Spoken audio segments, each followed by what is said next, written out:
Hello and welcome to the video. This video is all about failsafe and how you set it up with models with and without flight controllers, specifically for this gentleman called Ray and lots of others that have been asking around this. It can be a little bit confusing. There are lots of options on the radio, custom, holes, no pulses.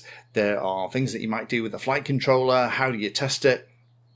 In this video, I'm going to make it really easy.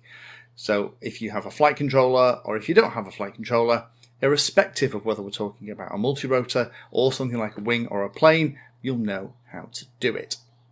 Let's do models without a flight controller first, where typically you're going to have your servos and your ESCs plugged into the PWM pins on a receiver like this. And it's pretty standard stuff. It's how lots of pilots have been doing it and still fly. You don't always need a flight controller to have fun. It's also the way that it works on things like boats and cars and trucks and other stuff too. So this isn't just about flying models. Now, what you need to do is to tell the receiver what it needs to do if it loses a connection with the radio.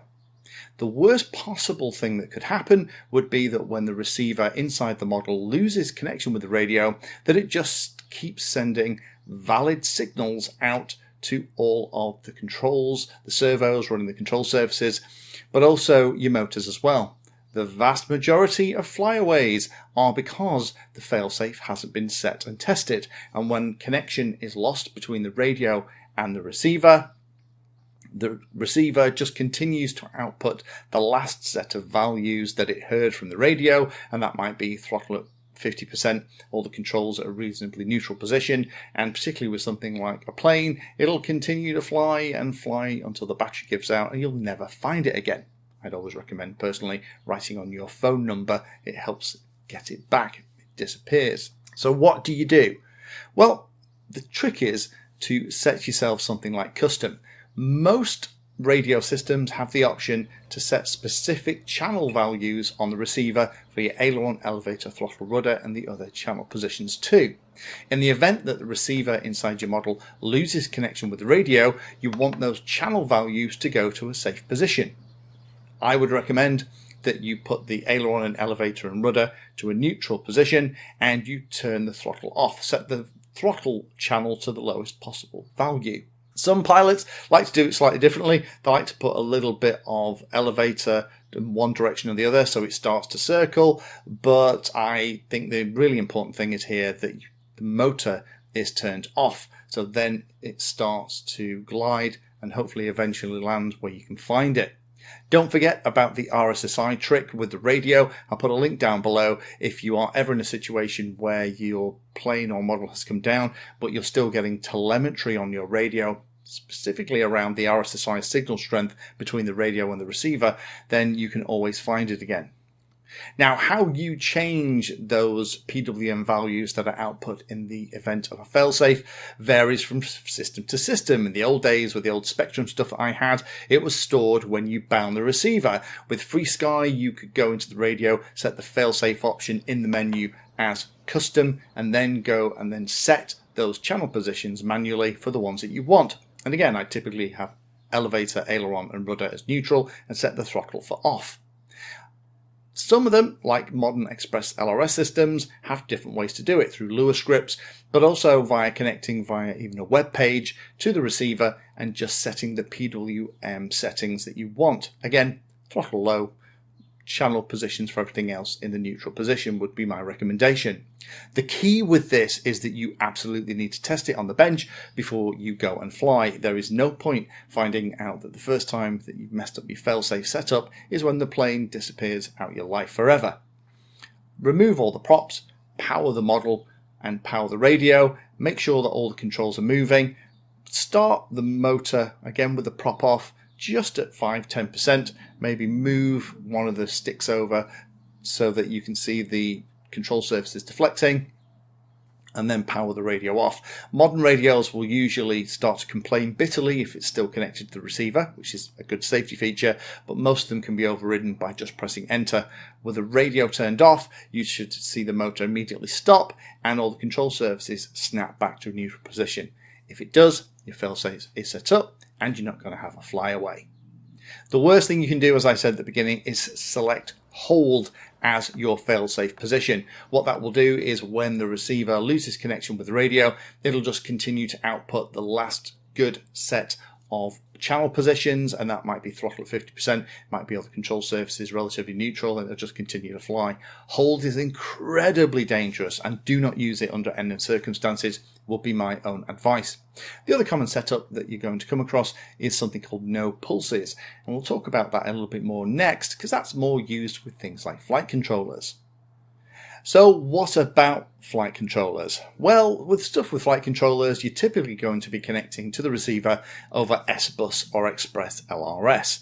And both of those digital protocols will tell the flight controller that a connection has been lost to the radio, even if you mess the failsafe up.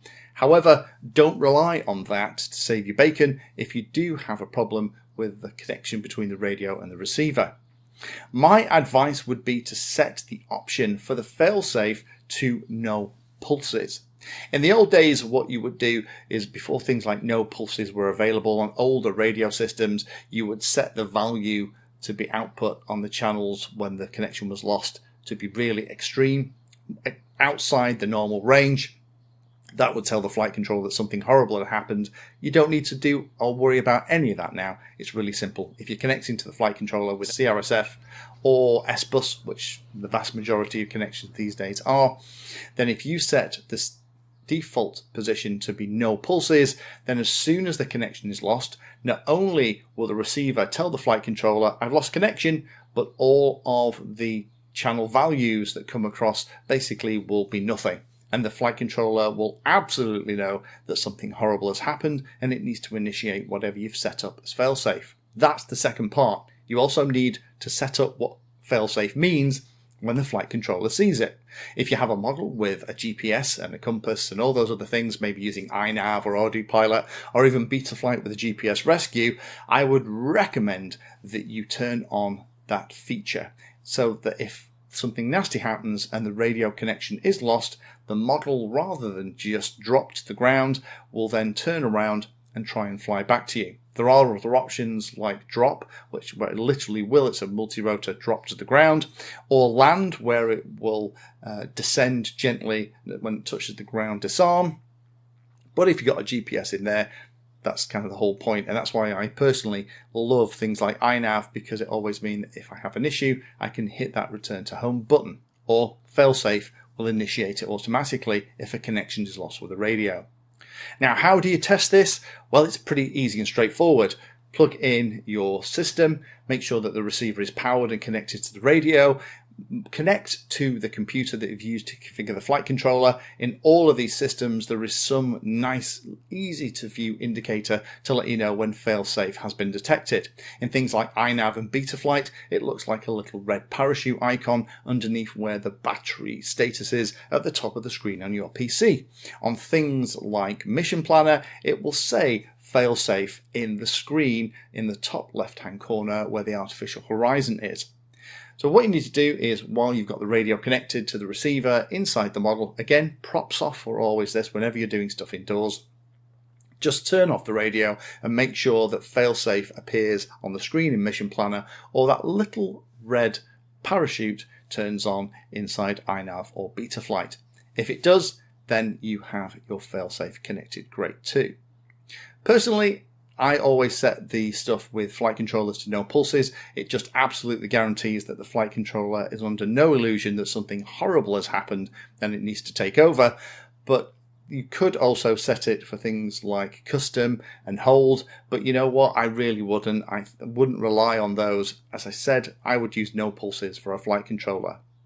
So hopefully that helps explain what failsafe is, how you set it up, and also how you test it with both flight controller and non-flight controller models. The real key with this is using the right option for whether or not you have a flight controller or stabilizer, or you don't have anything in the model at all, and testing it on the bench. The first time you want to test failsafe shouldn't be when you have a problem. Thank you for watching the video. If you watch my videos and find them useful, then please take a moment to hit the like and subscribe button. It helps the channel a lot. If you really like what I'm doing here, you can become a Patreon and support the time I spend helping others and get access to lots of exclusive benefits. Link is in the video description.